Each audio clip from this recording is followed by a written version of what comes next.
Good afternoon. Welcome to Hayes Software webinar on the 6 critical asset inventory challenges school districts are facing today. Before we get started, I just wanted to go over a few housekeeping items. If you have any questions or comments throughout the presentation, please feel free to send them to us using the chat box in the bottom left-hand corner of your screen. After the presentation, we will answer any additional questions you may have in a Q&A session.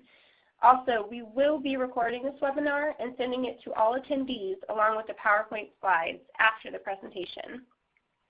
Can everyone see the first slide on your screen? It says quick housekeeping. If you can, if you wouldn't mind just sending a yes or no in the chat box.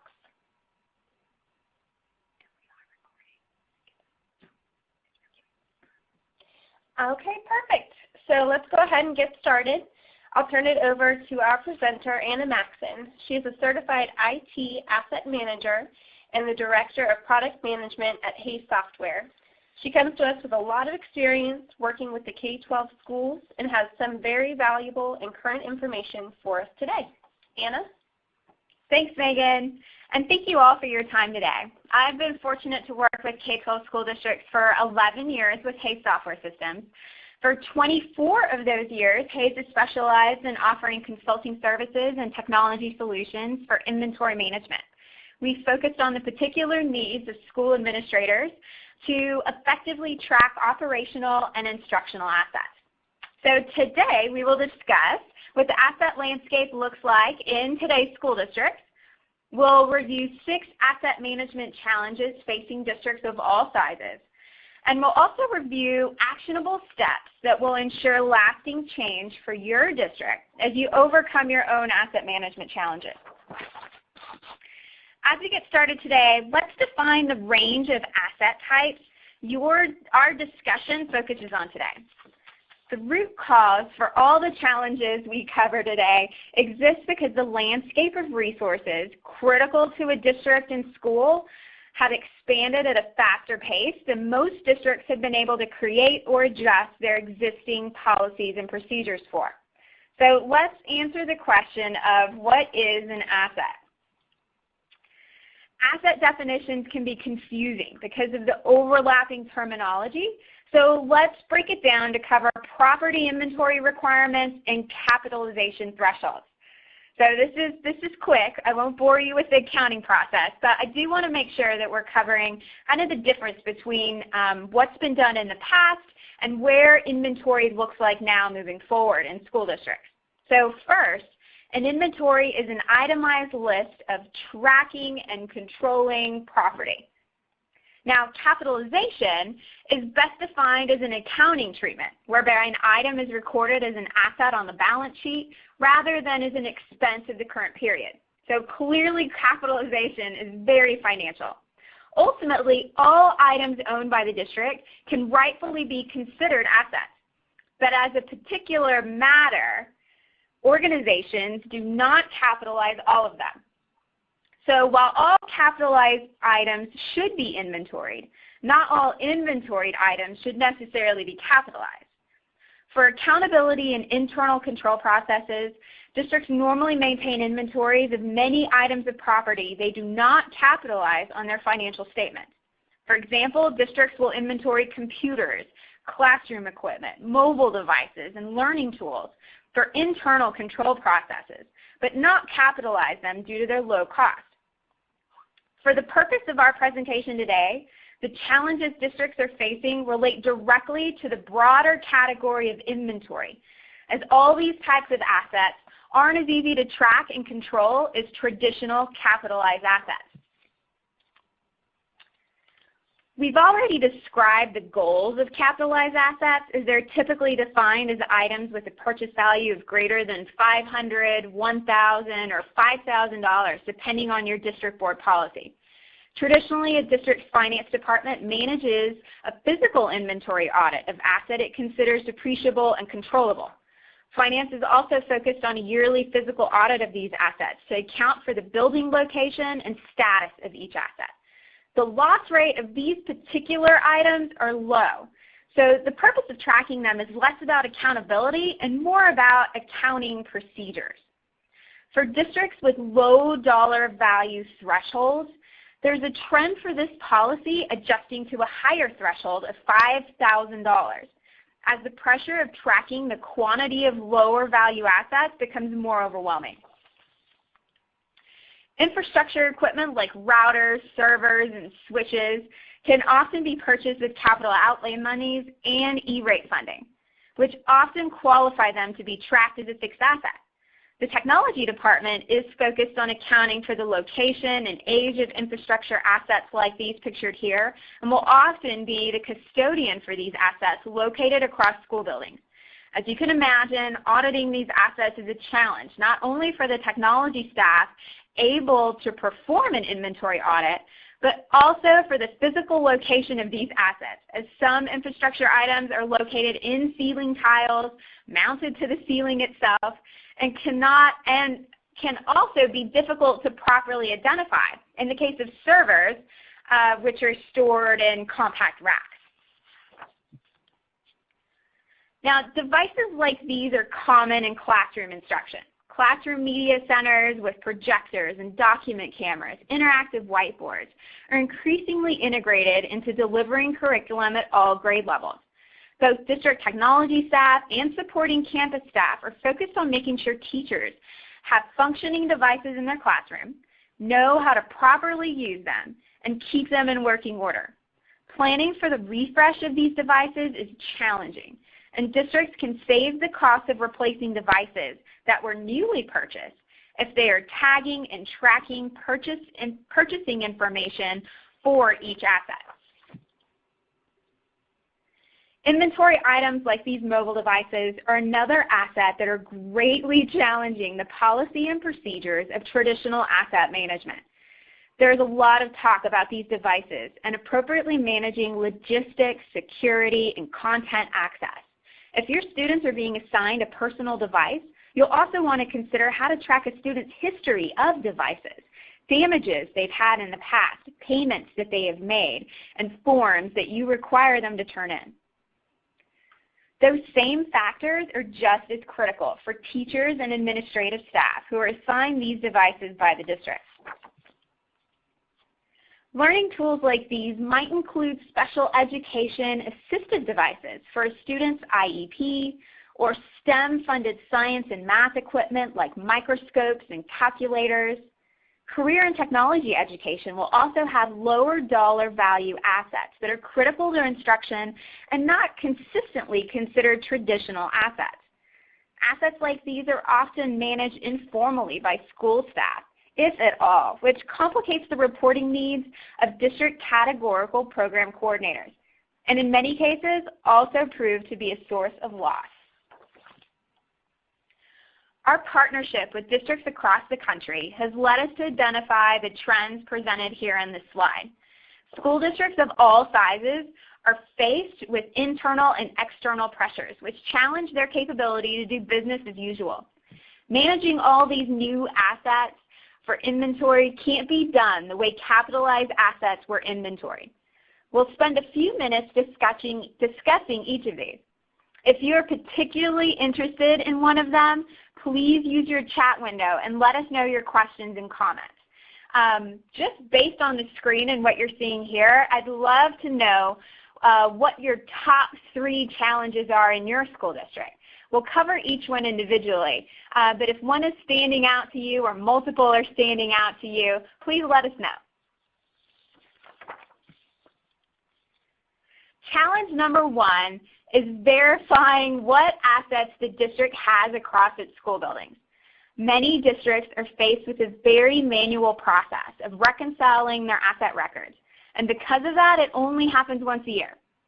Only a very small percentage of fixed asset systems provide functionality to support the district in performing a physical inventory audit of all the property that needs to be tracked. Often paper and spreadsheets are employed. Hours upon hours of staff time across school buildings and departments are used, and the frustration level of the process can lead to inaccurate data. Improving this process means taking advantage of opportunities to quickly gather the correct data and change the perception of inventory records. Now, by perception, I'm specifically talking about schools and departments who are repeatedly faced with inventory that doesn't get updated throughout the school year or from the last inventory audit. District staff responsible for trying to keep up with the constant flow of asset transfer and surplus forms and audit adjustments could completely change their daily priorities if the inventory changes I just described were automated and electronic, updating on a real-time basis across all of your school buildings.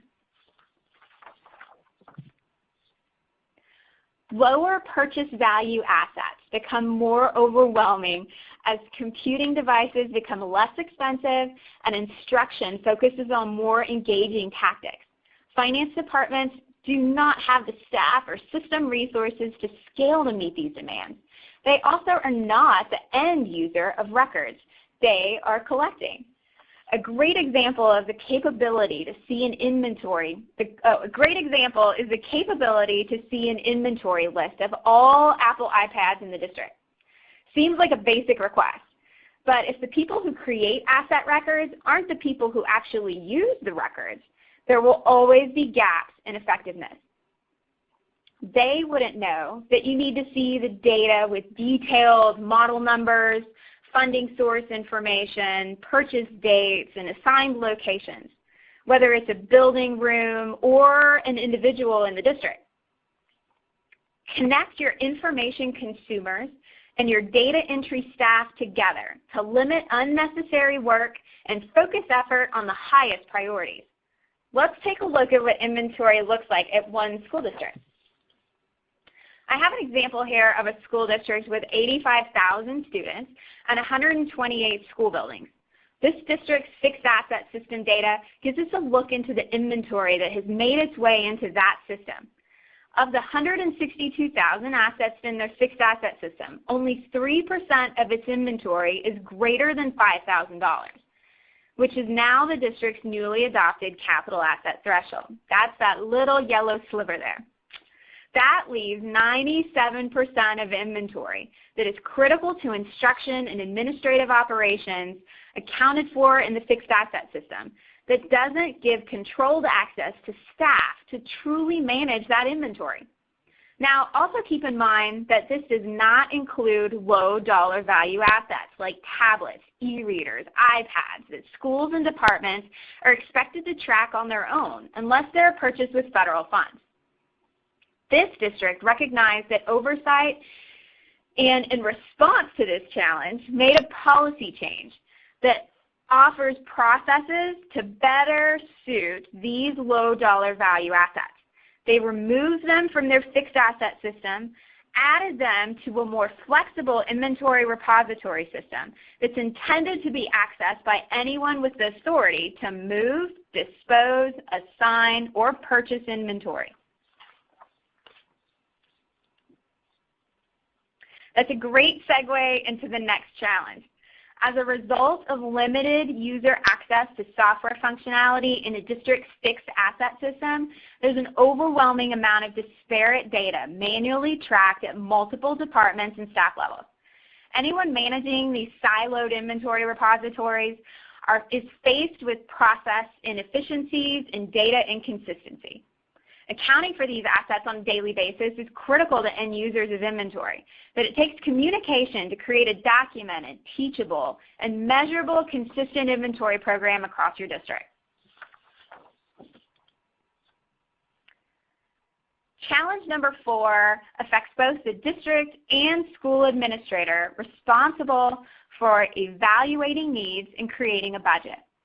Without a formal process for communicating purchases and asset movement, decision makers can be in the dark trying to plan for the future. It's also possible that equity may be an issue in your district, and without access to identify not only the types and age of assets across your school building, but also the funding source of those assets. As an example, Title I qualified schools have to be treated uniquely. Inventory can only be relocated to another Title I school. And if the school's status were to be removed, any inventory funded by Title I would need to be identified and removed for compliance. Solving this challenge also includes creating a vision and an in-depth understanding of the inventory program purpose, which will ultimately maximize what has been spent for assets and minimize losses and unnecessary spending.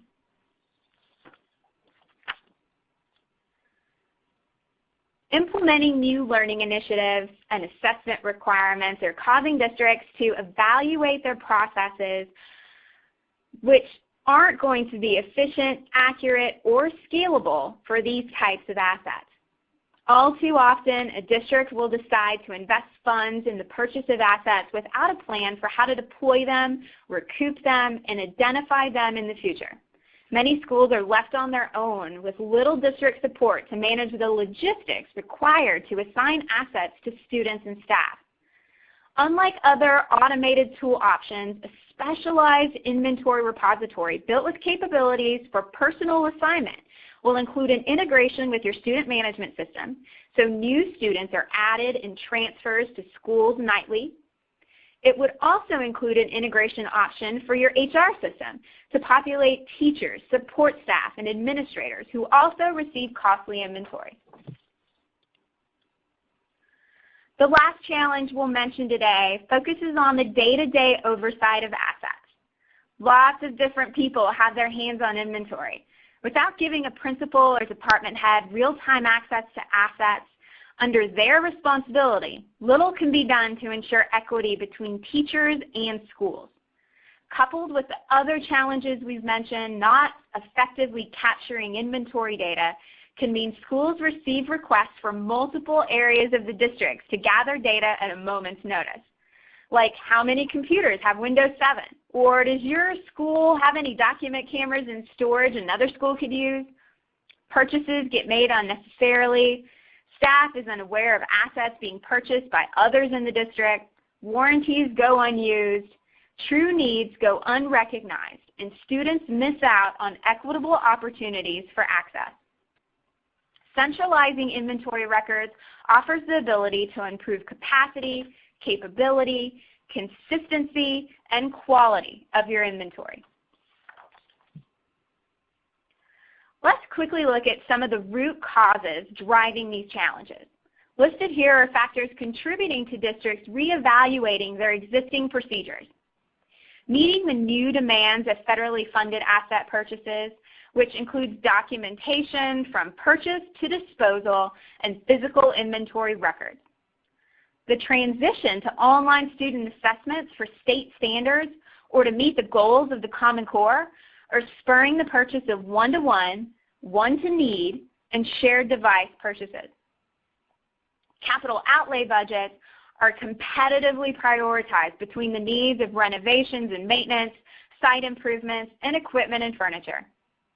Many districts are also changing their board policy by increasing asset capitalization thresholds for GASB reporting purposes, which properly accounts for both the financial and economic resources of the district. These districts are now looking for a way to record and maintain these non-asset inventories in subsidiary ledgers. The last and highly critical area is human resource alignment. Already overburdened staff and those that struggle to adapt to their changing environment are having a major impact on program success. For those of you already wondering how to get from where you are now to where you want to be, we've created a chart to help you identify some high-level steps to true inventory program optimization. Stage 1 of the self-evaluation is chaos, where schools are buying anything they want without the technology department or property management knowing. This makes recording and tracking assets incredibly difficult and unreliable. Roles and responsibilities are also undefined and inconsistent. Stage 2 involves implementing asset repository and discovery tools, as well as centralizing asset approval in the purchasing process. Stage 3 asset programs will enable the district to integrate systems to minimize data entry. The physical audit process is also streamlined to enable stakeholders to electronically identify assets with barcodes or RFID. The most mature asset programs are what we call Stage 4 here. This is where the inventory data consumers, like department heads and assistant superintendents, can utilize asset data in decision-making with a high level of trust. Assets also have a visible life cycle history, enabling auditors or anyone in the district to have the ability to view where an asset has been, its status, and damages over its history of use in the district. Stage 4 is the ultimate goal for districts who implement asset management controls to overcome their challenges. They will see gains in maximizing the existing resources the district already owns, whether they are actively used or stored away. Minimizing the cost of replacing lost assets to see an increase in the transparency of asset data to any asset stakeholder and improve accountability. Accurately forecasting for future purchases by analyzing reliable asset data. You also want to be able to respond to internal state and federal audits with reliable data with less reactive staff effort. And ensuring students have access to the resources they need to succeed in the classroom. This one is directly aligned strategically to your district's mission. Before we finish up this afternoon's discussion, let's cover a few tactics you can use to improve processes and create efficiencies in your district. The first recognizes that many people play a role in the end-to-end management of assets in your district. In order to be open, responsive, and accountable, management committees need to actively engage with your district stakeholders. Entering into dialogue with stakeholders can bring a number of benefits to the management committee and the organization. It ensures the district continues to meet their needs and addresses any concerns. It keeps program managers in touch with changing environments and requirements, and it increases their engagement with and support for the district's goals. It is therefore worthwhile identifying who are the stakeholders in your district and how do you engage with them. The stakeholders you include will vary according to the nature of the initiative, but the following groups should be considered. You'll see this list includes everyone who touches an inventoried asset from its purchase to disposal, including staff at the district level, school resources, and your clients, students, parents, and employees. It's never too soon to formulate the "what's in it for me" question. So you'll quickly be required to articulate why the change is necessary and what the value is at a variety of levels. This is a core concept to move change forward within the district. While certain personnel may have a clear picture of why something needs to change, persons in different departments, campuses, or at varying levels within the district have different plans or a different view of what's most beneficial for them in their role. You'll want to look at each segment of the organization and understand their plans and drivers to craft targeted communication tactics for each group. To ensure relevance and recognition, you'll want to create a communication plan. I've included some sample questions on this slide to get you started. You'll also want to define how this change is intended to affect the organization financially, such as a reduction in losses or improved budget planning. Is it in response to legal or compliance requirements, such as mandates, new regulations, or proactively addressing gaps? Do you expect operation improvements, such as capacity, capability changes, maybe more consistent data, or quality at a different level than you've experienced before? Public relations is also a result of change. Will the district look better in the eyes of the superintendent, school board members, community, or stand out as a leader to other school districts across the country?